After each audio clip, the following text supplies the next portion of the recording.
Welcome to the Poorhouse Podcast. Yes, sir. We are back. We are back. We are back. We are back. I know you missed us, people. Yes, we do What's apologize. happening? We do apologize. Actually, it's my fault. I'll own up on it. I, of course, went to do some volunteering at some camp, got a little busy, and unfortunately couldn't find a time to get us into pod. But we are back. We are back. And we are about to be better than ever. Yes, indeed. Gentlemen, let's introduce ourselves to the fine folks. Titty. Yes, sir. It is your boy J Real, the man with the plan, and always got what? A drink in his hand. What's up, people? You know who up next? It's been a long time, but we back in full effect. Big Game James in the building. Let's make it happen. And of course, you have the white Mama Joe shooting all those hot takes, getting ready to piss you off. Because I'm about to talk some shit. What they say, better to be pissed off than pissed on. That's true. That's what I heard. We're going to talk about your team, maybe talk some shit about your team. Yeah, but we are watching a little preseason football tonight. Yes, indeed. In fact, one of the teams we're going to talk about versus the Texans. Raiders versus Texans. Yes, we are going over the AFC South, right? The South. The South, I say. Yes, indeed. And the Houston Texans just took a 7-0 lead over the Las Vegas Marks. Dude, first blood. Now that's my running back from USC, baby. Mark. Oh man, he was bad boy. In college. Yeah. And that was a good looking drive right there. Very good run. Yeah, to get a touchdown. So gonna be exciting game to see the Mendoza answer. Yes. Can Mendoza come back? Can he answer in a little preseason madness? That's a good test for him against that Houston defense. Yes, absolutely. Hopefully they'll play some starters. I think tonight. they're gonna be like they was last year. They're gonna come the Houston defense. Hell yeah, that defense was something serious, bro. All right. Well, we're gonna find out how serious James thinks they are when we pick the division or the AFC South. Yes. As we get ready to chat with you, but folks, and we also hold up, Joe. We also going over the NFC East, right? We are going to do the NFC East. I'm going to surprise them, but you know, no. Let's go ahead and tell them we're going to also cover the NFC East. But let's introduce ourselves, or introduce our sponsors, I should say, the fine sponsors of the Poorhouse. It is My Perception LLC. You know, for all of your garments, your hats, your hoodies, anything you can think of, tote bags, anything to support your brand, your business. Hit up. What about some underwear? Anything to support your business. If you want to show what you got, show what you wear up under what you got. We'll get it hooked up. My Perception LLC, Facebook, Instagram, TikTok. You know, up next, Ghoston's Auto Shop for all your automotive needs. Wheels, tires, motors, transmission, suspension, anything you think of, custom paint job, whatever you're looking for, man. Hit up Ghoston's Auto Shop. You can find them on Instagram and Facebook. Ooh, okay. And, of course, we got the R-Town team, a Carolina Living Associate, here to help you with all your real estate needs, whether you're buying, selling, investing, whatever that need may be, we can give you a help. Don't hesitate to reach out and check us out on all of our social media. You can actually see us online on Facebook and some of those R-Town Realty, R-Town team. Just look for us or hit us up in the comments. I'll reach back out to you. And, of course, we're always here to help. But, gentlemen. Yes. Whatever we do, I mean, we're not going to do anything for your underwear. I won't help there. I mean, that's where you got to go down there if you need your underwear done. Don't call me for that. I can't help you there. Our-Town underwear. We'll put a logo in. I mean, James always willing to look under the hood. We'll put some logo in. You know what I mean? But not that kind of hood. Under the right hood. Under the right hood. Oh, hey, all right. Put your logo anywhere. Get your logo anywhere. But, gentlemen, let's talk a little bit about what we are smoking tonight. Tell the fine folks what our sponsors have brought for us to smoke so we can tell the folks whether they should buy it or not. It is the My Father, the Blue. It is a Connecticut broadleaf Rosado. The binder is Honduran, filler Honduran cordial. And it has flavors of cocoa, honey, cedar, earth, and it's a subtle pepper to it. I'm already tasting the cocoa. So this is a pleasant smoke, medium to full body. Another good stick from the My Father brand, Blue. My father makes some good cigars, man. So if you haven't, absolutely, if you haven't had the pleasure of burning you a My Father, you might want to just take a stroll down to your local, what's that, tobacco vape shop, cigar shop, whatever you want to call them. Online. This is more milder than the My Father the Judge. This is a good smooth stick for a beginner to smoke or intermediate, whatever you want to call it. But it's definitely good. Well, this one here is a oldie but goodie. One of the ones that I smoke on a regular basis. That CL Brazil. And y'all know I done talked about this one quite a few times on here because it's just, when you find a cigar that just hit every time, it don't give you no issues. It burn like it's supposed to. It breathes good. Got good flavors, and the price point ain't too bad. I think these cigars run you around maybe $9-10, but it's a good smoke, man. So it's let's see, it was rated 91. It's complex with earthy and floral flavor, toasty, nutty quality, and it's a full body with a long toasty finish. So yeah, I smoke these often, man, because it's just a good cigar. Definitely a good cigar. So matter of fact, while you picking up that My Father, pick you up a few of these too. You won't be disappointed. CAO. It's a good smoke. Nope.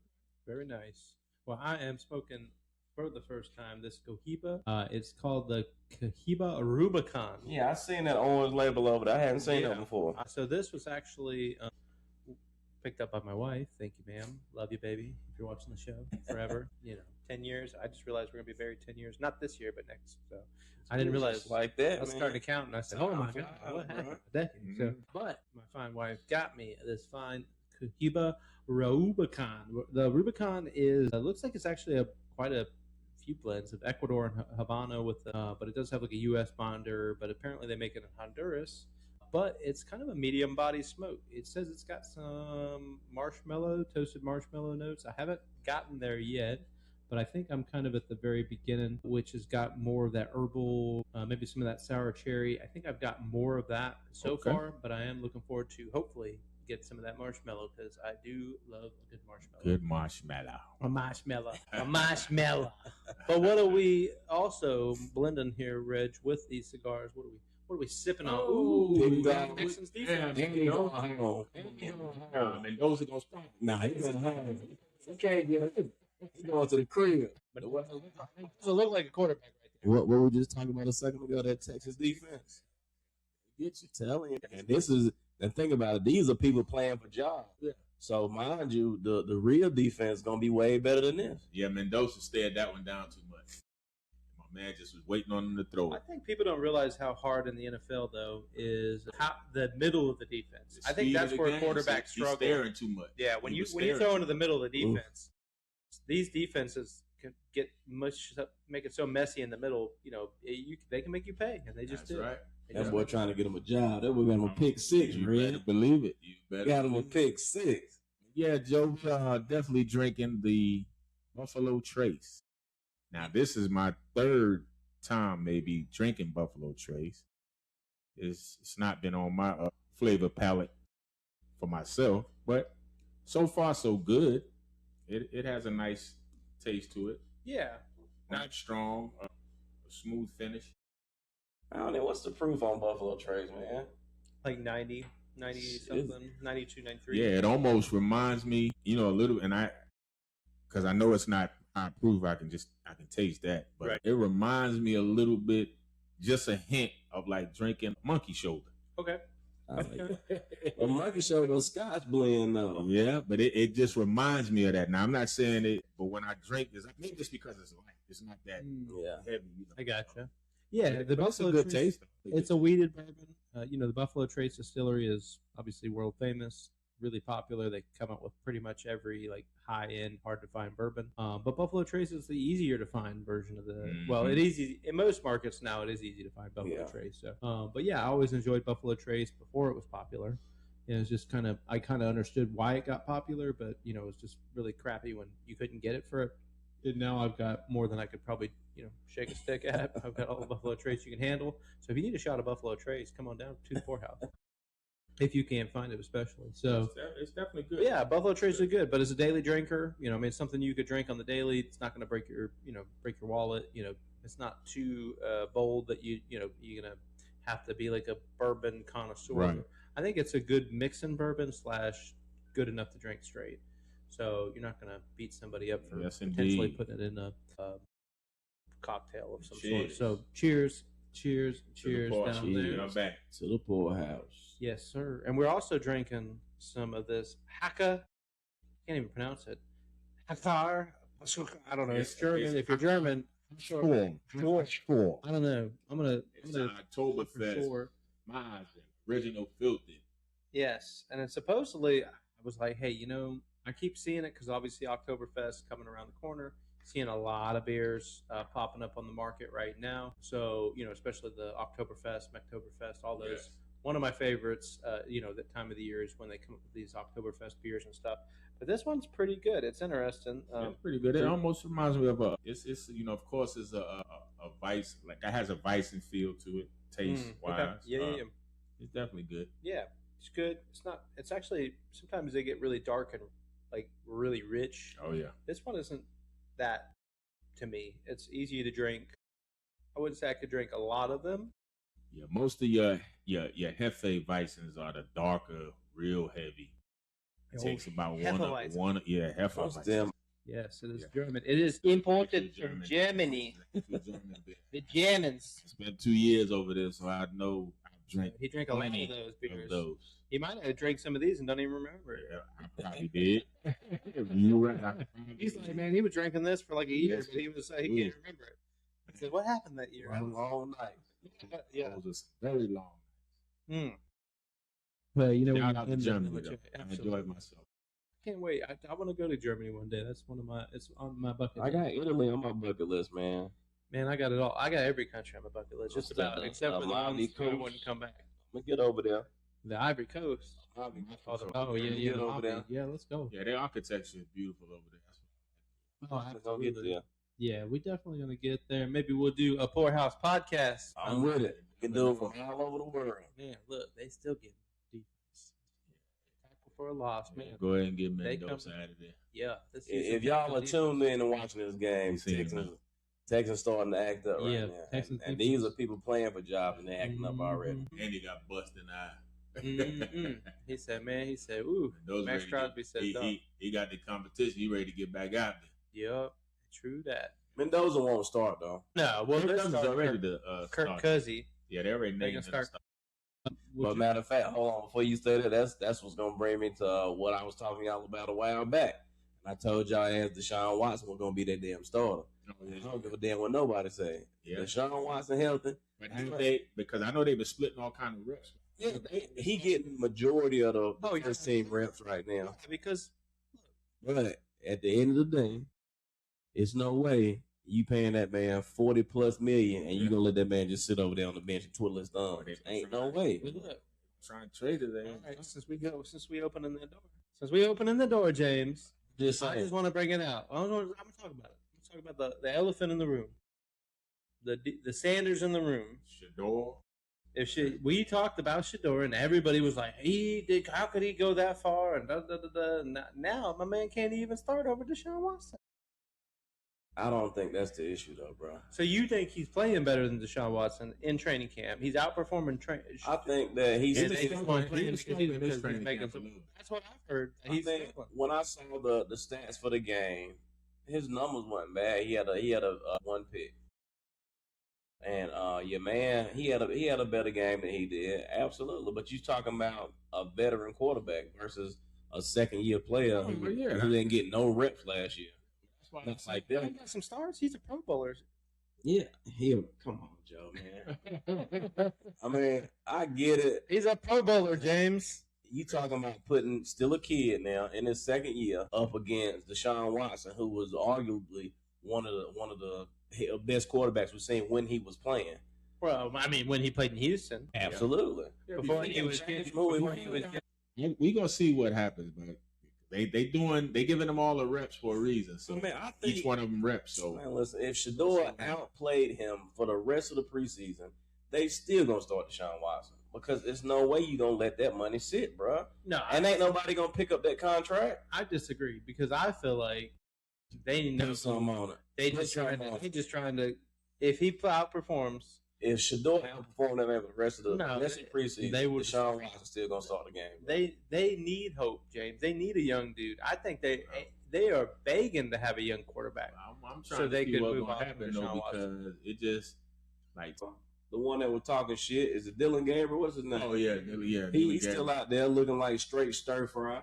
See, so like I said, I was saying before, Deshaun Watson definitely you got to just give him the nod. You got to give him the nod over Shador just for the fact that he got the experience. The simple fact that you paying Shador $2 million and you paying this man damn near $50 million, and you gonna let him sit over there and let Shador start? Ain't no way. Well, Shador not even making $1 million. Okay, so less than $2 million. That's what I'm saying. But this man over here making almost $50 million. I think he's making like $43 million, some shit like that. But if the Cleveland Browns really thought Shador Sanders was a better quarterback and was playing better, they would absolutely put Shador Sanders in there. I bet it. All the controversy they went through last year, you think that the only way they can do that is if they got some sort of way to get rid of Deshaun Watson and get something for him. But how? Because they'll just put him on the bench, and then they've got a cost control quarterback. Now you can move on. Yeah, now it would have to be definitely. It would have to be performance wise. He would have to outperform him. Yeah, right. So if it's a tight race, then you got to get the nod to Watson, even if it's not tight. I mean, you got to give it to him. See, I feel like in the NFL, it's if a veteran and a rookie are playing, or a young guy are playing pretty much similar or close, the NFL is always going to give the nod to the young guy. And the reason that is why? Because it's cost control, James. You got a fixed income, right? So you got a fixed amount of money you can play with, and you tell me I can get the same thing out of just general in life, right? So okay, you're going to pay $50 million for this one thing, or $750,000 for this guy, and both of them giving you the same results. But that's why I said the other man on your roster, bro. You got to find out a way to get him out of the roster. But then now you can't, because if you got a guy that can play as good or is maybe ascending and may play better at some point, you want that guy. You'd rather play with that guy, because at the end of the day, you got hope at that point. With Deshaun Watson, you really ain't got no hope. You're just treading water. So you could say, we're going to let go of Deshaun Watson. We're going to eat that money, and it's going to screw with us. Maybe we have like 1 or 2 years. You got to get rid of him if you're going to move on. Yeah, you got to find a way to get rid of him. Yeah, but you ain't going to keep him on the roster and pick up Shador and start over him and let him just sit. No, you're not going to do that. Right. That's what I'm saying. You got to make a decision whether you just going to eat it and say, I'm going with this guy. And that's it. Yeah. Right. Because nobody's going to take on the trade, right, of a guy like Deshaun Watson. So you're going to have to cut him, eat that money, essentially. But I think that's what James saying. He don't think they're going to eat that money. They don't have no reason to eat it.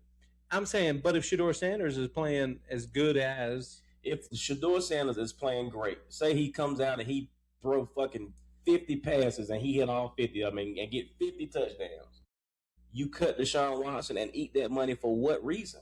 Because now you got a quarterback. But it's still a loss of your money, so you ain't winning either way. It's a loss regardless. But I'm saying, why would you just start Deshaun Watson because he's making $50 million and he's giving you the same? But now there is no future with Deshaun Watson. Because I'm paying this man almost 40. I think it's like 42. Yeah, that's why I said the only way you're gonna do it, you're just gonna have to say you're gonna have to gonna pick that contract up. No, ain't gonna. He's saying you cut. You just cut. Okay, just so let it be done and give him that money. Well, you ain't got. Yeah, you go. And who's to say is that all guaranteed? I don't know. It is. The whole contract was guaranteed. That was with the NFL. So you got a man on your roster, it's guaranteed money. So I'm not gonna do it. I'm gonna give you $1 million, right? But I'm like, you know what, man? I don't even want Reg to do this no more. So I'm go ahead about your business, Reg. But here you go. You can still take my $1 million and go about. I'm not gonna do it. No. Hell no. You gonna earn some of this money. You gonna earn some of this money, bro. No. You have to. Well, the way the Cleveland Browns going, then they in no man's land anyway. By the time you letting Deshaun Watson play out and you paid him all this money, guess what? Now you fucked, because now the guy Sanders, he ain't cheap no more. Well, you fuck either way because you lose. So you're gonna let a young quarterback, a developing quarterback. You losing the money or you paying the money. Either way, you right. So to me, you cut your losses. Sometimes in life, it's better to cut your losses. So it's from last week whenever they played the Bears. right? Deshaun Watson went 11 for 15. Yeah. 126 yards, no TDs.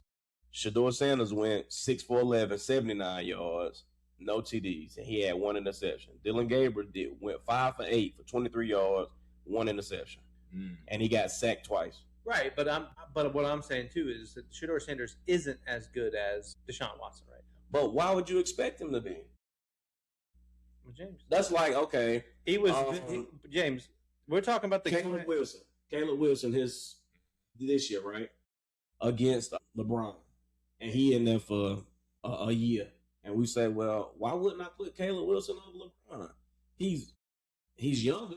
You would. No, the fuck you wouldn't. You would never put Caleb. You would put Caleb Wilson on your team. You put Caleb Wilson on your team. No. Listen to this. Okay, you got Caleb Wilson, right? There's a reason that as a team, you're not going to then go after a guy like LeBron because you're going to take the young and developing and up and coming guy and the cost control guy, the guy whose contract doesn't cost me. Now, yeah, but if this year he was cheap. LeBron was cheap. Yeah, you're not LeBron was cheap this year.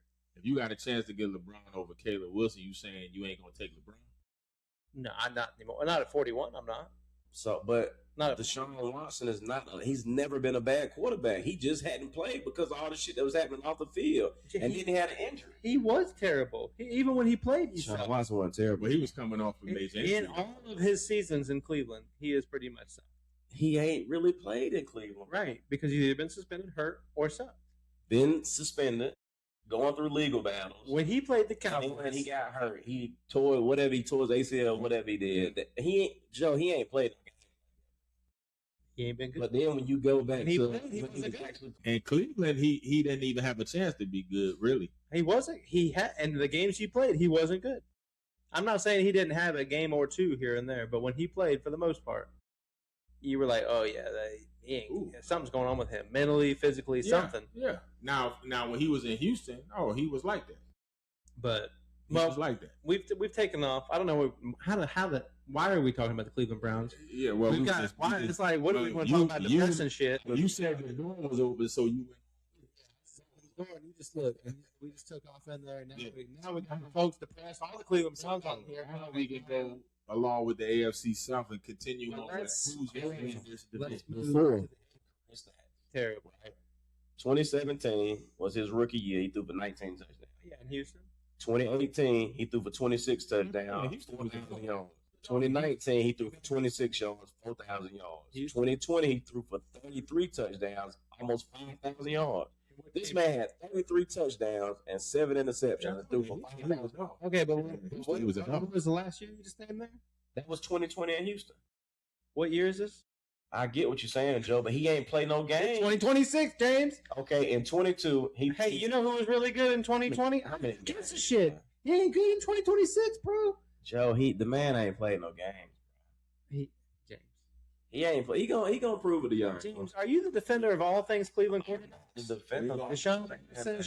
Well, I'll put it this way: you can't. This is money. This is last hoorah right here. Yeah, but that's how it gotta be because he get guaranteed money anyway. Yeah. So it don't matter. Yeah, you're gonna have to do something because it's a win-win situation for them. Yeah, see, that's the only thing with time. You know, you can be great, but time gonna always mess you over because, especially when you don't get a chance to play. Yeah. Every year. Yeah. What for whatever circumstance you hurt, got some issues going on, whatever. That's what kind of hurts you in the long run, and that's where he's at now. He been away from it so long. Is he gonna get back to what he was, or is it over with? Yep. So, well, let's talk about something happier. Somebody who went somewhere last year, and that would be the Houston Texans. Texans defense. Only thing that stopped Houston was Stroud. Yeah, because everything else was right. He was throwing like shit last year. He fell apart in the playoffs. I don't know if it did. Yeah, I don't know if the big moment got to him, but yeah, he fell apart. So here's the moves they made this year, and you tell me a little bit if you think these moves are really going to push them over better than they were last year or worse than they were last year. Mm-hmm. Obviously, they stayed the same on defense, but the big thing being that they got Titus Howard and David Montgomery for the running back. So they upgraded the running back room with David Montgomery, got a little bit more of a power back. They did sign Reed Blankenship at the safety position. Of course, they give Will Anderson a big, massive contract. Yes. And they did add an offensive tackle, Braden Smith, from the Indianapolis Colts, free agent. And let's see, I'm trying to think of who else. They gave the kicker a contract. He was already on the team. They did sign Jadeveon Clowney, who just made a play. Yeah, they really didn't make a ton, but they did lose. But they didn't really lose much. So I think their biggest thing is the step up for Stroud. He has to play better in the postseason.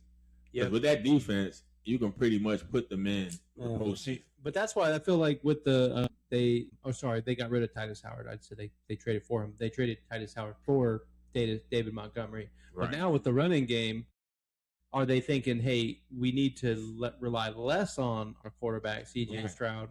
And the question then is, well, if they have to rely less on him because they can't maybe trust him in a playoff game, should they pay him the money because he wants his money? Here's the thing: as long as you play right, you got to play good enough to get me to the playoffs. Yeah. Now, once I get in the playoffs, I just don't want you to mess it up. I still want you to play, but don't make the critical mistakes you made last year because he was trying to force throw. Yeah. Didn't hold on to it and take a sack. Instead, he was trying to get rid of it while he got three people all over him. Yeah. Stuff like that. And then having a big time running back, that's what you need that for in those type of situations. That's going to give C.J. Stroud everything he needs because now you ain't depending on him like that no more. Yeah. So now he can hand the ball off. He got somebody who really can make some plays on offense because Montgomery he like that. He damn sure like if you on the playoffs, you need that run game in the play. And on top of that, well, could David Montgomery be the guy? Think about Jahmyr Gibbs. It was him and Jahmyr Gibbs. Yeah. But now you kind of said, "Hey, David Montgomery, you're the dude now." Yeah, but I think he can because of his size. He's a bruiser running back. Yeah, absolutely. I guarantee he gonna have. I give him well over 1,000 yards on the season. I give him at least 1,500-1,600 yards on the season. He gonna be like that. He gonna get through there. Yeah, he gonna get through there. And the crazy thing is, like I tell people all the time, and this was back when I played football years ago. Defense win games, bro. Sure. Defense win games. Offense sell tickets. Because first and foremost, that defense Texans got, you ain't about to just come in there and just play how you want to play. Yeah. They're gonna keep your ass. They gonna kill your quarterback. Right. They're gonna be all over your quarterback every single snap of the game. So if you can't make some good decisions on your side of the ball, they're going to keep C.J. Stroud out there eventually. He going to have to do something because he's going to be on the field. Right, and that was the challenge last year is that, yes, your defense was immaculate. Like, you were amazing, but your offense just couldn't create just enough. That's why they was winning. They was winning because the defense was getting pick sixes. They were taking everything to the crib. They were stopping everything. Right. They was doing everything they could.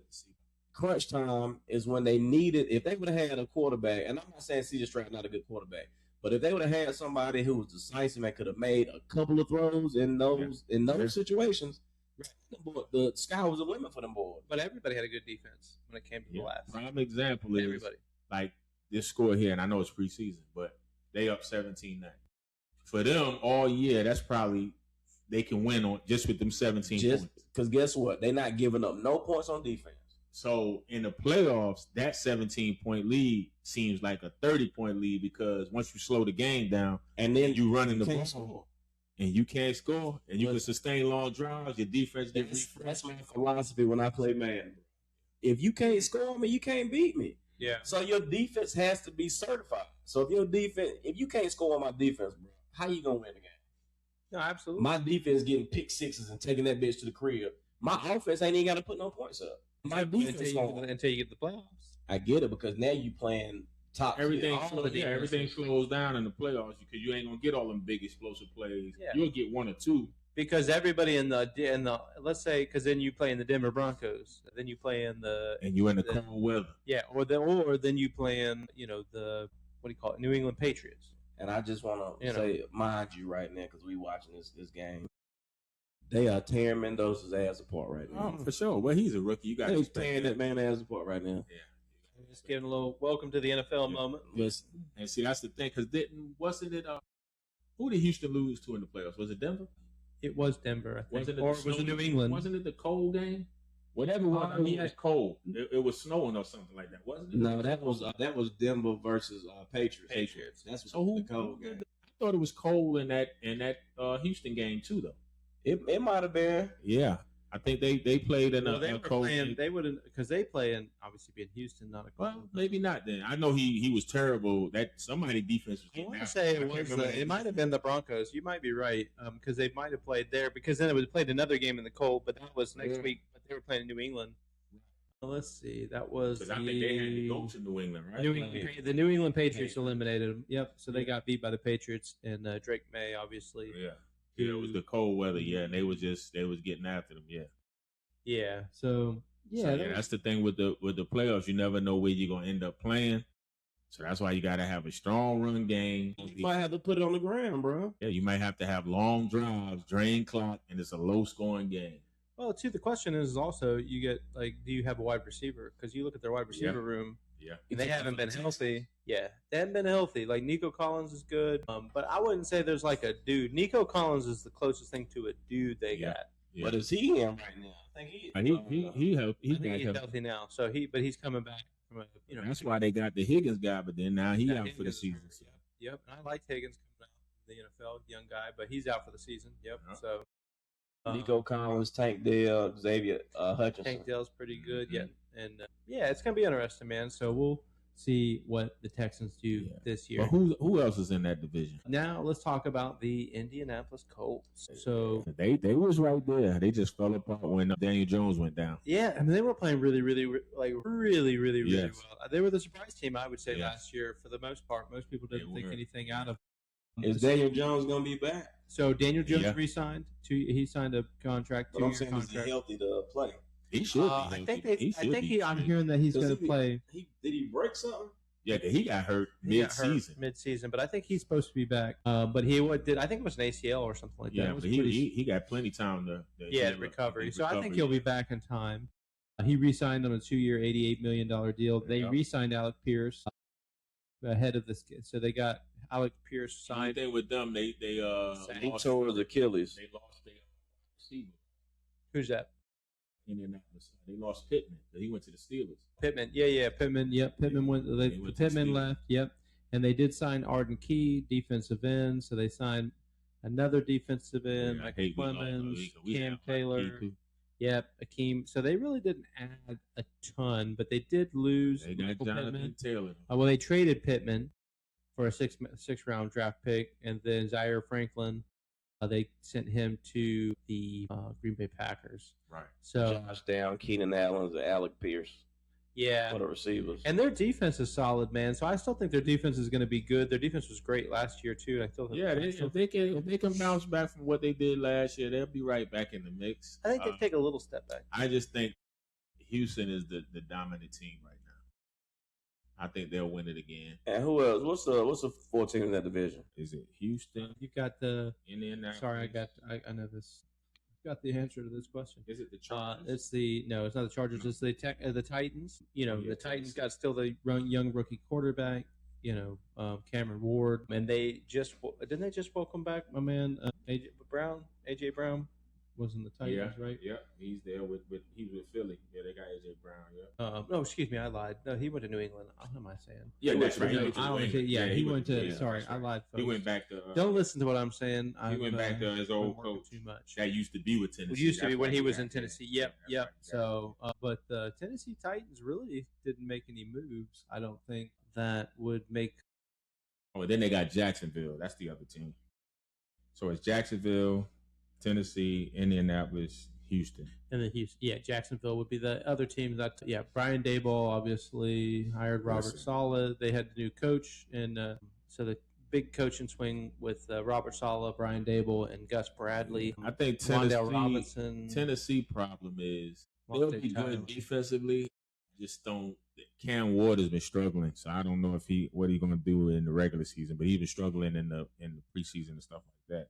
Yeah. So. But I still look at Houston winning. I think Indy will be second. I got Houston, Indy. No, wait a minute. Yeah, Houston, Indy. Wait a minute. Nah, let me change it up. I'm going Houston, Jacksonville, Indy, Tennessee. Same. Houston, Jacksonville, Indy, Same. Tennessee. I'm going the same exact You way. doing that, guys? We're supposed to have some debate. Listen, that's exactly what I was going to think. I was going to put. I might put Indy in front of Jacksonville. I don't think so. Well, I mean, the only reason I'm not saying they won't be. Yeah, I'm gonna switch. Jacksonville. I'm gonna switch. I'm going Indy. I'm going Houston, Indy, Jacksonville. That's it. So I'm going Houston, Jacksonville, Colts, and then the Titans. Colts and the Titans? Yeah. So I'm going to go Texans, Jaguars, Colts, and Titans last. How you gonna say we gotta have some controversy and you pick the same thing? I had to. And I got nothing because that's just I think he picked the same thing. yeah. Look, I pick Houston, Jacksonville, Indy, Tennessee. yeah, I got Houston, Jacksonville. Because I had Indy first and then Jacksonville. No, I got Houston still first, just because of the Yeah, defense. I got Houston, Jacksonville, Indy. Yep, that's exactly what I got. So we all got the same shit then. basically, we all I got Texans. You switched up. You got the Texans, Jaguars, Colts, and then Titans. Yeah, I put Colts in third. a little switch up. Yeah, we shall see how this season plays out, but you already know so much shit change up. Yeah. So you gonna have injuries. You have a lot of shit that's gonna happen. Change. That's gonna change. You don't know until the season starts. You start seeing how teams play, then we'll know what it is. Yes. Yeah. Well, indeed. we are also watching a little bit NBA. They almost at the end of their season, right? They got. Are they not? They only play like 40 something. Mistaken. Let's see, Like 42 games or 40. It ain't even hold. but good game. Hey, Fever been on a run, 5-game winning streak. Yeah. So the NBA been look good. Aussie Fudd, sadly, hurt, out for the season. Just hate injury. Yeah. Do hate that. That's terrible. But yeah, I don't know. I'm curious to see. I mean, WNBA is always. I'm saying about 10 games left, 10 or fewer. They got a 44 game schedule. So it's let's see. They playoffs start in September. Okay. Yeah, so they got like 10 games left, I guess, before the playoffs start. Okay. Yeah. Well, I'm curious to see who has got. I'm actually I think the Fever pull it off this year. You think so? I think so. I think that I like the. I mean, obviously Asia and the girls they bad, but I feel like this year might be Indiana went played pretty well, went to the playoffs last year, and they look like they had a shot to go last year. And that was without Caitlin Clark last year. I'm going. I think Sophia. Listen, I love your girl from the Aces, right?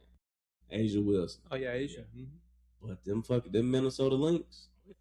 Yeah. When I tell you, Olivia Miles is one of the baddest motherfuckers to ever pick a ball up.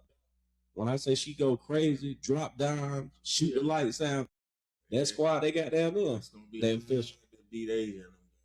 Yeah. You got it like this. Right now, the standings are Lynx number 1, the Valkyries number 2, Fever number 3, Aces 4, Dreams 5, Mystics number 6, Liberty 7, Wings 8, Fire number 9, the Sky 10, Mercury 11, Sparks is 12, Tempo 13, Suns 14, and the Storm is 15. But when you're looking at the Aces, hell, the Aces, they won 24 games. The Lynx done won 30 games. Paige Beckers and Clark. Listen, they can't stand that girl, man. She getting a bad rep now. Who, Caitlin? Hell yeah. They getting so pissed off with that girl, man, because of the calls, the flopping, all the crazy. You see all the shit all over social media, bro. All the crazy, the shit that be happening during the game. Nope. Take him to the locker room. But Paige nice though, bro. Yeah, Paige nice. Paige Becca's. I'm just happy that she able to play and stay healthy. But listen, see them damn knees wrapped up. the only thing that I missed That was her problem in college. In college, Only thing I hated in college was when they didn't get to play each other in the championship game because she got hurt. Yeah. Well, gentlemen, shall we do it? Let's talk about the NFC East. The boys are back in town. The Beast. Well, who was the winner of the division last year? Let's go there. The Philadelphia Beagles. Philadelphia. I just wanted to hear you say it. The Philadelphia Beagles won the Just wanted to hear you say it. the E-Girls Well, I look at it this way. I'm just going first because I know this is y'all division, so I'm gonna let y'all handle this. I just want to go first. That's why I said I want to go first. Go ahead, man. You can take it. I look at Philly. I don't know if it's still some issues in the organization. Well, you lose A.J. Brown. Yeah, they lost A.J. Brown. That was a whole thing. So is it going to make them come together better because they got the cancer out the room? We'll see. Will Saquon Barkley have a bounce back year because they shut his ass down last year?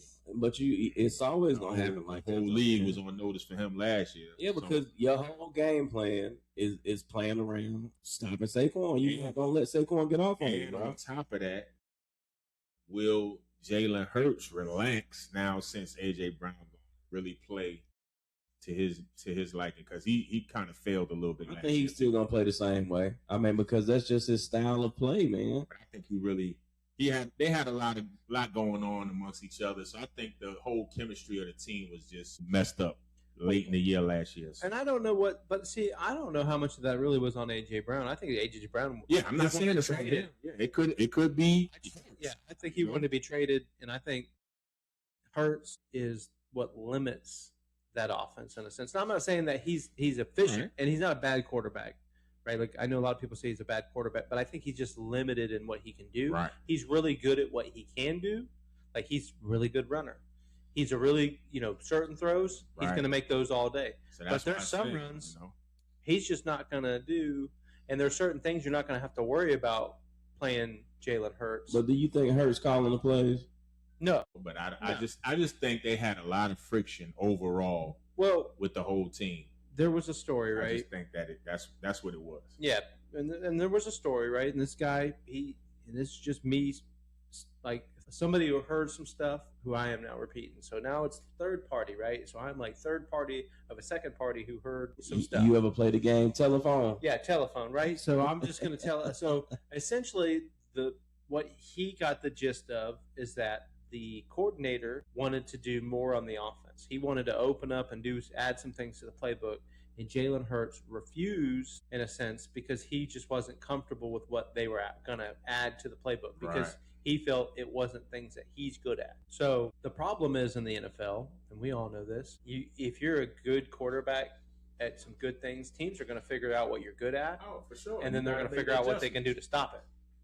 And so they're not just going to let you do everything you're good at, right? They're going to say, hey, if you're good at it, well, then I'm going to take that. I'm going to double it. I'm going to run buzz a linebacker and that. You got to make the adjustments. Right, and you're going to have to adjust or add some things to your offense. So if your offense isn't growing, right, like if you're not doing some things to, show a defense something else and make them think, the defense is going to key in on everything you do, and they're just going to beat the hell out of you. Because this is the NFL, and just everybody's smart, everybody's good. So I don't know. I feel like Jalen Hurts limits that offense in a sense. Okay. Losing A.J. Brown, I felt like A.J. Brown was like a guy that he just knew he could throw it up to sometimes, and now that guy's gone. Now Devontae Smith is great. Yeah, he stretched the field. But can he be a number one now that he doesn't have a guy like A.J. Brown on his side? But they drafted that wide receiver. I can't remember his name. Yeah, Mekhi Lemon. Yep, so USC Trojan. We'll see. But I just think they got that. They got the ick out the room. And no offense to A.J. Brown, but I'm just using that word. Yep. But so we'll see how they respond. The Commanders, to me, it's just about Jaden Daniels. Can he stay healthy because of his small body frame and taking punishment like he takes? Mm-hmm. And also they receiving core because McLaurin, he stay hurt. Debo didn't really fit with them the way they thought, so that wasn't a success. They got rid of the running back that they had that was good. So, to me, it's just about McLaurin and Stephon Diggs. To me, it's just about Terry McLaurin, Stephon Diggs. Mm-hmm. They got Luke McCaffrey over there. They had him last year. Traylon Burks, and then Diami Brown. See, that my thing is Jaden Daniels. Can he stay healthy, upright? Because if he's going to run, and then you got pretty tight, pretty small. And you got the Giants, the G-men. The G-men. Hey. It's all about, again, the quarterback, Jackson Dart. Will John Harbaugh tone him down a little bit from the running and taking too many excessive hits? They signed Najee Harris the other day. Yep. I guess to help Scatterboo. Well, I mean, can Scatterboo not get a concussion? Yeah, so He'll just really come and headbutt every time. Same thing. I'm looking at John Harbaugh. What type of style is he come with the Giants? But I think he'll have the defense humming because they already had a nice defense. Well, actually, they picked up the coordinator from the one of the guys. He's not he wasn't the coordinator for Vance Joseph, but he's in that Vance Joseph system, and they picked him up this year. And I can't think of his name right now. Apologies, folks, but he is actually I really liked him as a defensive coordinator, or I thought he was a good candidate. I will say the one thing I feel about the John Harbaugh hire is I'm not saying he's not a good coach, but I feel like when you give a guy that much power, who's coming from an organization like, the Baltimore Ravens, who are notoriously good at drafting, and you're saying that, and I'm not saying he wasn't in the room and helping make those decisions and drafting those guys, but he's had some really good GMs to put some really good players on that team for him to coach. Sure. Like, can he be the guy that now coaches and, GMs essentially? The good thing for him, he's coming into a defense that's solid. They got some players. So it's just about what style of defense is he trying to do what he did at Baltimore? Who knows? Yeah. So we'll see. Cowboys. It's the Cowboy, baby. I think this might be the most talented roster I had in a few years. Listen, on both sides of the ball. But now on both sides of the ball, because one time it was just mainly the offense. Defense always kind of lacked. Yeah. So I think this year is kind of on both sides of the ball. To me, my only question with Dallas, and there's no hate or nothing.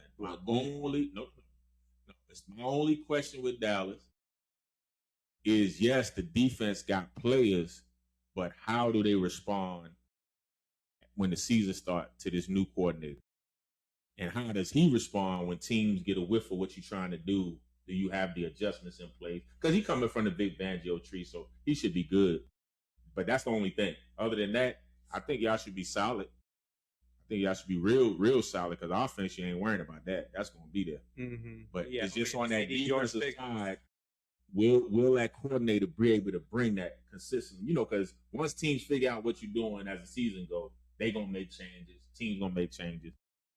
Do you still, can you adjust and keep doing what you're doing all year long? That's my only question. But other than that, yeah, I like what y'all got. I hate to say it, but I like what y'all got on the defensive side, though. And then I always like Overshawn. Yeah. So I'm excited to see what he's going to do this year. Yeah. In that defense. So, yeah. But now, I'll let y'all keep on that labbing on that. James, the floor is yours. I mean, as far as... You want to zoom in so you can talk to Jerry? Nah, listen, I don't want to talk to Jerry yet. Because I don't even want to mention him too much, because, he going to start saying crazy shit sooner or later. Hey, Jerry, if you're listening, Jerry, let me know. I'm going to send you a link. You can join the podcast. You can join the podcast. I can say this year right here, and I know the season just getting started, but I hadn't heard as much from Jerry as I normally do. Normally, Jerry be in the damn news every week talking crazy. James. Glory hole, James. No, bro. After that glory hole. Whenever I'm looking at that in our division, right? So I'm looking at the Giants. Of course, they pretty much still got a newer program. The guys everybody hadn't played together like that yet, so they still trying to mesh and do what they need to do. And then their biggest issue is their quarterback gonna stop taking these hits.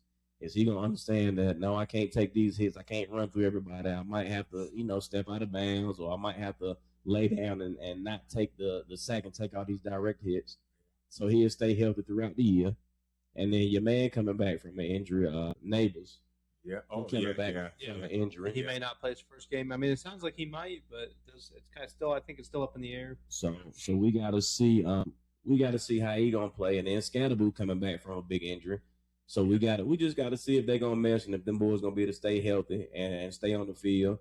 But I always thought the Giants, if everybody stayed healthy, man, the way their defense looked, I thought their defense was a hell of a squad.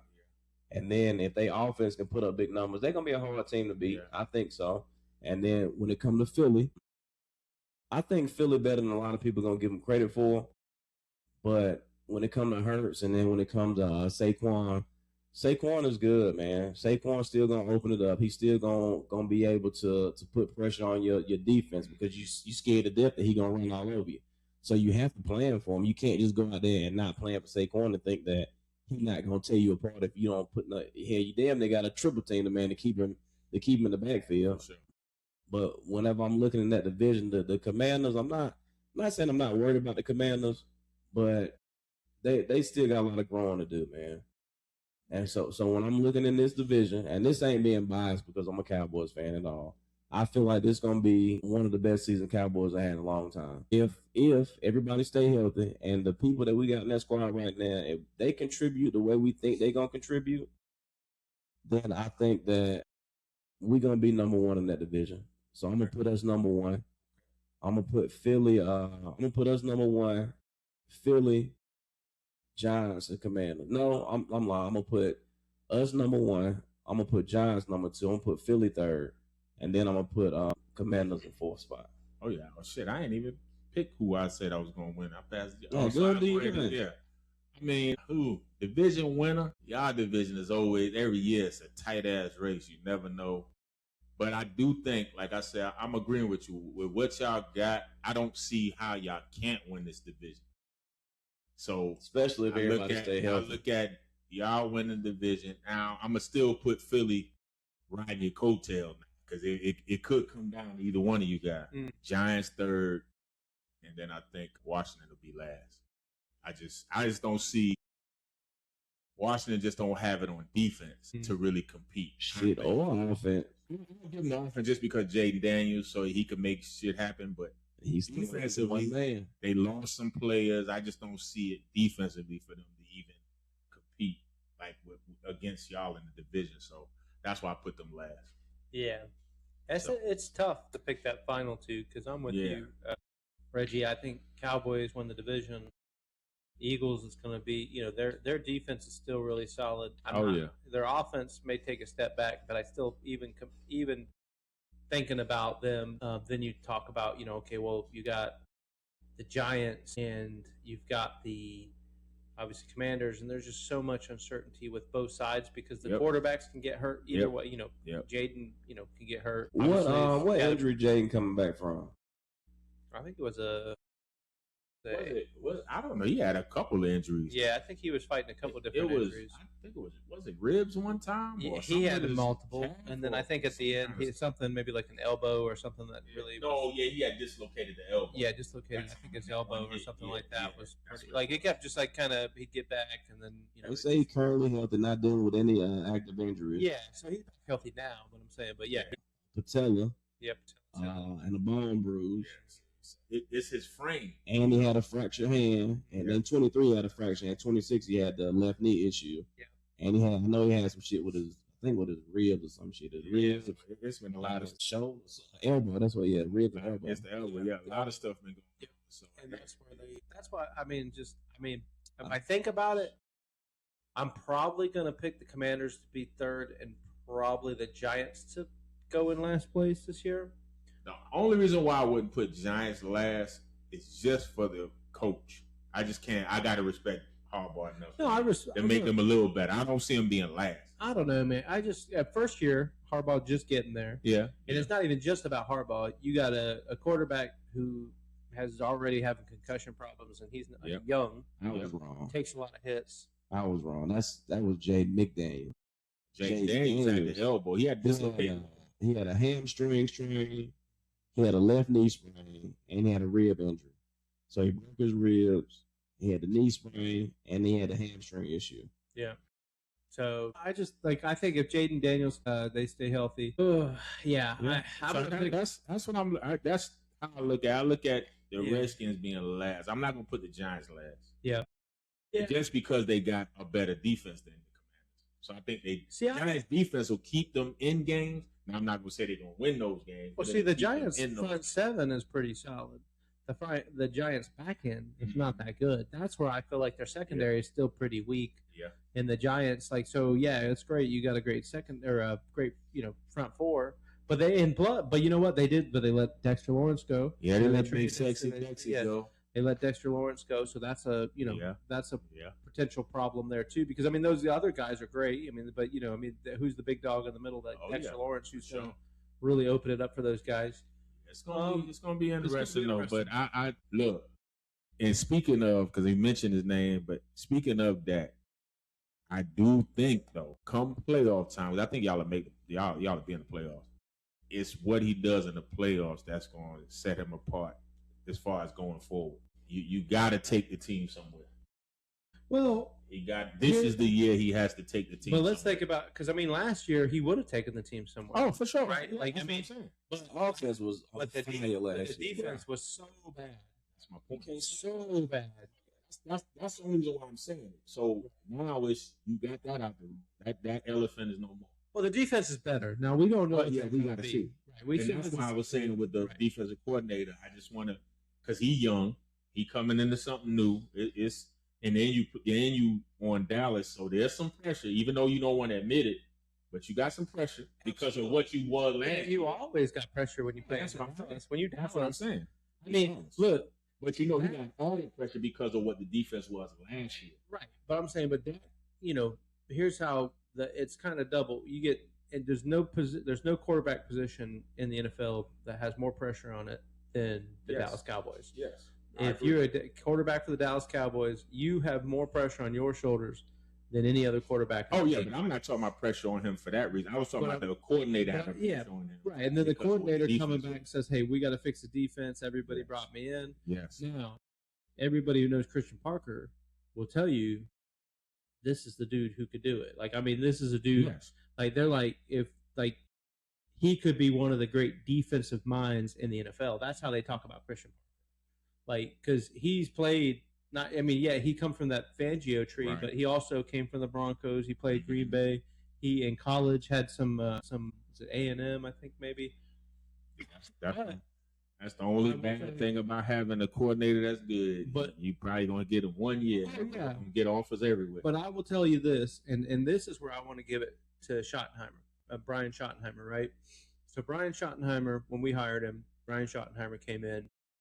And on the offensive side, he went and got dudes that he didn't coach with any of these guys. Mm-hmm. These weren't guys he met at a stop, right? He wasn't like, oh, hey, I'm going to bring my buddy to be the one to be the do the job. Wide receiver coach or whatever. Yeah, he's like, hey, who's the best coach I could potentially go out there? And he interviewed a lot of coaches, and he brought in who he thought were the best options to coach every position, not who my buddy is. So on defense last year, the Joneses got in his way and essentially said, hey, we want you to basically sign off on this coordinator. Mm-hmm. And they brought in the coordinator, and basically they kind of saddled him with the defensive coordinator. And he, I think, just said, hey, you know what? I'll pick my offensive side. This is what I need. I'll take defensive. But they own the team, so it is what it is. So they were like, hey, we're gonna, we want to bring in this guy. We know him. Blah blah blah blah blah. He's a former head coach. We want to bring him in. But now this year, they went and they interviewed 8 coordinators, and they have never, as far as I have ever seen, were they ever interviewed 8 people. Right. Because usually it's like, hey, we're going to interview 3 guys. 2 of them, we're just doing them a favor, and the other guy, we really know who we want. And that just go to show you how serious they were, because where you could have been if your defense was half decent. And that's where Brian Schottenheimer, I feel like, has said to them, like, hey, guys, I have a process in which I'm going to bring in the right guys. Right. I'm going to bring in and if you look at who we brought in and who the guys that we, when you hear about some of these guys that we brought in from either the NFL or some of these guys college, outside linebacker coach from Georgia, one of the best outside linebacker coaches in college football right? And then we bring in the Texas Tech or Texas A&M. We brought in a defensive coordinator for a college team, and he's being our linebacker coach. But everybody was talking about him like he might be a defensive coordinator himself. So everybody was like, these are like guys that teams were like, we don't want to lose these guys. Mm-hmm. But, which is great, because that's who you should be when you're the Dallas Cowboys. You shouldn't be like, oh, hey, we're just going to get retreads. We're going to get that. You should be going every year trying to get the cream of the crop. Yeah, you got to get the best. Don't bring in your buddies. Go like, hey, who are the guys who are my friends? Hey, now you might have coached with some of these guys, and you might say, hey, I think they're a good fit, and maybe that works out sometimes. But sometimes you just got to bring in guys that are just going to come in there and be the best coach for the team. But anyways, off the soapbox. Kudos to Brian Schottenheimer. Because Schottenheimer, I really think Schottenheimer needs his flowers. I'm not saying for sure. I don't want to give them to him yet because the season hasn't started For sure. and we haven't done anything. But if this team, if this defense, you guys are could be definitely what it going will in the be. right direction. right? And if I believe so. we go from the worst defense to the middle of the pack even this year, Yeah. that could change the whole. If we can stop. Might be top 10. I don't know if we're top 10 yet because Might be. for the playoffs, right? But I mean, hey, no, the Cowboys. I'm gonna put it out there. We're gonna make another trade. So in the trade, there's a guy, a linebacker, defensive end, something. We're gonna make a trade. Maybe even offensive tackle. I don't know. We'll see. Well, before we get out of here, we're gonna do the fine folks at the Green River. The second pour will be the Green River Foolproof Kentucky Straight Wheated Bourbon. DSP Kentucky 10. It is 109. Well, might as well say 109 proof. It is straight out of, what is this place? I can't pronounce what is it? Dwinboro? What is that? Kentucky. What does that say? Is that Owensboro? Owensboro, Kentucky? Yeah. Owensboro, Kentucky. Yeah, that's Owensboro. Yeah. Owensboro, Kentucky. Yeah. Well, also, go ahead, James. Tell them about another weeded. Yes, these bourbon. are weeded nights, so weeded battle. Let's see. I mean, you know what's crazy? This one ain't bad, man. I actually like this one a little bit, man. Look, Green River is one of the better. Inside. I think we had this one. Yeah, 109.3, and it says Green River Wheated Foolproof is a small batch of selected barrels blended and bottled at a barrel strip. Offers a rich flavor profile, showcasing our relentless pursuit of making high quality whiskey. Yeah, it has a good taste to it. I like this Green River. Hard finish, a smooth finish. To be that proof. Yeah, real good. Green River, delicious. If you see a bottle, definitely pick it up. Indeed. I think especially if you like weeded, but you can find them on the shelf, man. They're not too very easy. And the price point not crazy. No, I think those they in the 30s, 40s, and 50s. It ain't nothing outrageous. It ain't no $100 bottle. So if you do see the Green River and you have the choice between the Buffalo Trace, what would you say, Reg? Which bottle are you picking up? Ooh, you know what? To be honest with you, man, I like the Buffalo Trace, man. You like the Trace? Yeah, I like the Trace. Not saying I don't like Green River, Right? But for an everyday sipper where you're not really trying to, do nothing strong, I'm going Buffalo Trace. Okay. That's a nice, everyday, calm, get you a couple sips, call it a night, Buffalo Trace. Okay. Yes. But I do like the Green River, though. Okay. Yeah, Green River's good. I'm with them. Buffalo Trace, a little cheaper. So I think for the everyday sip. Well with this My Father cigar, which is a this might be one of my go-tos now. Yeah. This is a very good cigar because the hints of cocoa comes out good. It's real mild. The draw is phenomenal. Like it's good. Yeah, absolutely. Well, folks, let's let the fine folks get to watching the rest of the game. It's almost halftime. And I will say one more thing. Yes, sir. As far as the NFL season. It is fun. Don't you dare doubt my Niners this year. We got a lot of injuries right now. But please, folks, keep us in your prayers. I always have to keep us in your prayers, folks. If you just have a moment of silence, can we keep us in your prayers, please, folks, so we can stay healthy. Feel free to doubt. Reggie, take your headphones off, folks. You feel free to doubt. Okay, they may not make it to the games. You'll be like, who's that? That's what I wanted to say. They put one of the analysts for the Niners, Matt Miyoko, put out a tweet earlier today. The Niners are moving their practice facility to, I think it was Azric, some stadium close by. But then they came back. Oh, I got the wrong information. No, we still at the same place. I was like, oh my God, come on. Hey, and then they were saying, keep the Twitter page open. The substation, man, we got to get out of there. Keep putting the post out. That substation, if you're not following that substation Twitter, it is hilarious. Crazy. Yeah, because he was probably just. I don't know if that's it, but it's something going on. Could it be mental? No, I just think, at least fire the training staff. Hire a new staff and see if that works. I will say this. So I don't know. A lot of the guys who've been hurt have a history of being hurt. Yeah, that's what I was saying before. So it's not like it's a flu of everybody getting hurt. It's just the guys that always stay injured. They had that history teams prior. No, I'm saying even college. We talking about college coming into the because like program. guys like Bosa's Came in, Pearsall. Yeah. Even McCaffrey was injured at Stanford when he first started. Oh, and the Carolina. Pearsall had injury. He was injured.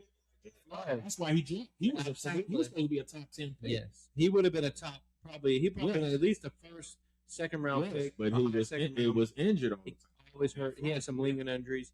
I mean, a lot of these guys. What a lot of us don't realize, and folks, this little education. If you don't know, there's a lot of guys that come into the NFL and get drafted later on, and then it comes out later.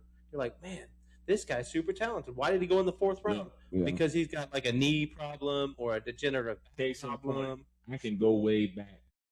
Remember the big story, speaking on the 49ers, and we always drafted like kind of potential but injured players. Yeah. Crabtree was the first one. Yeah. Crabtree came out, had the foot injury. Matter of fact, he came to Charlotte for the surgery. Yep. Yeah. It was the whole big story on that. Now he came and showed out, but his career was short-lived. Yeah. Because injuries kept coming back. The same injury kept coming back. Yeah. So. And then you just paid a bunch of money to Mike Evans. Exactly. His whole life, and now he's there, but yet he still gets the tightness. Always some lingering or something. Yeah. So now my thing is with him, to me, because the rookie is kind of showing out stripping. To me, I'm not really forcing Mike Evans to do everything every down. If we get in the red zone, then you go to they're not gonna use him as an every down player. Situation. But then you got Kittle. Yeah, Kittle coming back from injury. He'd be ready for game one. Right. What they said, he's on track. I don't think he's gonna be right. So you think about if I'm Brock Purdy, man, you got a lot of guys that are supposed to be talented, helping me, be better. Yeah, but I got a lot of receiver core. Right, is an injury-prone receiver. All of them, exactly. Every one of them. Exactly. Now Striblin, I think even Striblin did he have a little bit of a little minor injury? It was minor tightness or something like that, but it's just like, you're like, man, Yeah, but my thing is, it's like I said, something going on. Don't know what is going on. So pray for him. Yes. I'm just praying for Reggie. I'm not praying for any Niners. I'm like, look, pray for Reggie because he's my brother. And then we have the potential, because we don't know, but it could be the potential game of the year. Cowboys Niners. I think it's week 10. I know. We got to see if we're going to go to that game. We need to look up and see, get tickets and go and do this weekend. Yeah, but we got to go. Depending on because by then everybody should know where you stand by then. But we're gonna have to buy them tickets before then because because them tickets are gonna they're gonna be more expensive by the time we get to the game probably, especially if we're both good. Yeah. So man, hopefully, man. But again, to say that, cheers to everybody having a healthy season, a fun season. Absolutely. Let's enjoy this NFL season. I know it's going to be a lot of emotions, up and downs. We've been without it for a while. Let's enjoy it because one thing we do know is the fans. We'll be right back in the dormant stage before we know it. So, look, before we get out of here, I had a little question for y'all. We switching sports right now. Right? We're going to switch sports. And I'm going to go over the NBA real quick. We talking darts. Who? Darts. So, my question was, which player has more pressure this season? Luka or Tatum? Tatum. Between the two, who you think got more pressure on them this season? I said Luka. I'm gonna say Tatum because Tatum already won a chip. Well, yeah, but going into this season is the question. I'm gonna say Tatum because of how far Brown took them without him. So that's what I'm gonna say. And Joe, you say Luka because of Luka because Luka hadn't won one. Now they got to go win one, and you got originally you had a lot of the pressure was on LeBron. So when things didn't go well, not that people didn't blame Luka because obviously he got hurt last year. So when we got the playoffs, everybody's like, oh, "Damn it, Luka!" I'm like, "Bro, he can't do anything. Dude's hurt." Yeah. But now there is no LeBron. There is no, it's him. It's Reeves. Right. They're the dog, and now Kessler, obviously, and Walker Kessler too. But yeah, I mean, I feel like the pressure is more on Luka because they still won a championship in LA, and now you don't have LeBron, who still, was 41, but still kind of helped, be that guy, essentially. But I do think Luka can do it. I just think it's just now, hopefully, the Lakers will be able to turn around and hopefully the pressure of, the ownership change and now the new owner, now the double ownership change, which we didn't even talk about. But they're saying that your girl, she don't want to get them rights up. Yeah, but then they're saying, well, we have the rights to sell our shares and, the whole Bus family mess. And then, that's going to be a pain in the ass. And then, of course, the guy who bought the Dodgers, now he sold them already Somebody said they to the Disney guy, to Iger. Yeah, well, I remember who it was. Lakers. Yeah. Well, I mean, they're buying essentially the majority of the team. Right. Now, really, at the end of the day, I'm curious because I feel like if Jeannie Buss is gone, then you might see the GM, whose name I'm going to fart right now because it's been a long week. Sorry, folks. It's been a long week. But I feel like there could be some more shakeup in the front office if, the Buss family moves. There would be some guys that just aren't protected anymore because, they already got rid of a couple of the Buss guys, stuff like that were on the draft guys and stuff like that. So it's going to be interesting. I don't know. I feel like Luka, the pressure's on Luka for me. But I can see the Tatum thing because now you lose, Brown, and now it's like, hey, now it's your team, Tatum. And the craziest thing, right? Both of the teams we're talking about the Lakers giving up LeBron. We're talking about Boston giving up Brown, and they're Brown and Bron together in Philly. And I don't know if y'all noticed or if y'all been watching this story. Has anybody seen Joel Embiid lately? Nope. My man that got slim and getting cut up. No, but have y'all seen the highlights? You can get hurt. Have y'all seen weight? The highlights of LeBron and Maxey Practice going to be an absolute issue. You seen them practicing? You think they're not going to be an issue? Yeah. First and foremost, if they was already good before they got Brown or LeBron. But if they were healthy, that was always a problem. I think it's hard to guard everybody on the floor. Yeah. They're going to be a major issue. I'm not saying they're going to win the ring. They might be the best team that never was. I told y'all they're going to be a problem. The only thing is the longevity. Like how much is LeBron going to actually play leading up to the playoffs? Because this is all about getting to the playoffs. The regular season, he's going to take his time. He's going to take time off. He's going to put some work in, though. Oh, no, I know that. But what I'm saying is, can it sustain itself getting to the playoffs? I think so, because I don't think he's going to have to play as much to be like, think about when he was with the Lakers. Are they going to win without him playing is what I'm saying. And then let's think about this too. I mean, what wins and what have we seen win in the NBA here lately? Youth. Young and deep. Yep. Teams that are winning championships. No, but you have heavy rotation. Super old. Are they not deep? But what I was saying is, got a squad. They really didn't make the run. They kind of got to the playoffs by default. If Luka gonna do something, they got to beat. Did you say OKC? Philly got default. Well, now the Lakers are deep. Now, see, that's the thing is, got to the playoffs by default. Right, but now the Lakers are deep because they took that money and they spread it out, and now they got guys who can play. Now they're still going to add a piece, I think. Whether that's Kuminga or somebody like that, they're still out there looking to make a move. But I think on depth-wise, the Lakers are deeper than they've been in the past few years. So now they're going to have a deeper rotation where they don't have to just have the top five guys, be the dudes. Now they've got guys that can score off the bench. So was it actually an answer? What's that? Who had more pressure? No, it's just we're just going to find out.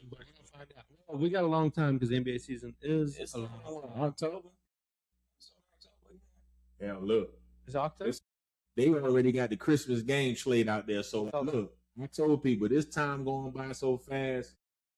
Once we get to about week 5 in NFL, bro, we almost at the end of the year. Yeah. It ain't going to be long now. And then you talk about the Thanksgiving slate of games. Once that happened, the year over. Regular season starting on Tuesday, October the 20th. That's what I'm telling you. NBA.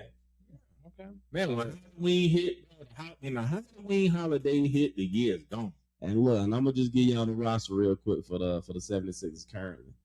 Okay, of course you got LeBron, you got Embiid, you got Brown, you got Maxey, you got Anthony Simmons, you got Edgecombe, you got Dean Wade, the shooting them lights out. You got Adeem Bona, you got Caleb Love on that team too now. You do understand that. Caleb Love. And you can't tell me Caleb ain't a ball. Yeah, he got crazy. He was inconsistent in college, but I got a feeling though that the Sixers might have to give up somebody on that roster before the year out. You think so? Because I don't think it ain't enough for everybody. And I think Edgecombe might be the one they motherfucking pwn. Edgecombe gonna stay. He got a contract with him. He gonna stay. He ain't going nowhere because LeBron is only gonna be there for 2 year deal. 2 years. Bro. You're not gonna give Edgecombe up because Edgecombe basically here. You getting a chance to play with some of the greats right now, so you ain't doing nothing building your game. Before you have to pay him some big ass money, you might have to. Before they have to pay him, Brian gonna be gone. You gonna have a couple cats that's gone. They got Kyle. He on that team. Already got. But anyway, now Maxie, has he got a deal yet? He already got. Yeah, he already got paid. Okay. But he'll probably get paid again. He'll probably be up for a contract extension. Then you got to look at And what did they give Brown? Oh, they paid Brown. But Brown, they might have picked up his contract. That's what I'm saying. So now you look at if Brown bring them something, he breaking the bank. Oh, yeah. Well, he's already breaking the bank. With the money. For Philly, though, is what I'm saying. He breaking the bank. So I mean, that's why LeBron had to take next to nothing. Which thanks for nothing. So we're gonna see, man. We're gonna see what happens. I mean, look, it's gonna be interesting, though. We're gonna see what happens. But we're gonna see what happens. Well, folks, thank you. Cheers. Thank you for joining us. Thank you for your patience. Cheers to the poorhouse, baby. A successful, healthy football season. Let's enjoy this It's thing. It's among us. Let's enjoy this thing. Indeed. And glad that it's back. We'll see you next Thursday, probably. Next week, probably next Thursday. Yeah. We'll be doing another episode of the Poorhouse. May do 2 divisions. I don't know. We'll see. Let's go. But we're going to keep talking about this NFL and everything sports. Yes, indeed. So follow, subscribe, share it with your mama, your brother, your cousins. We'll chat with you next week. Cheers.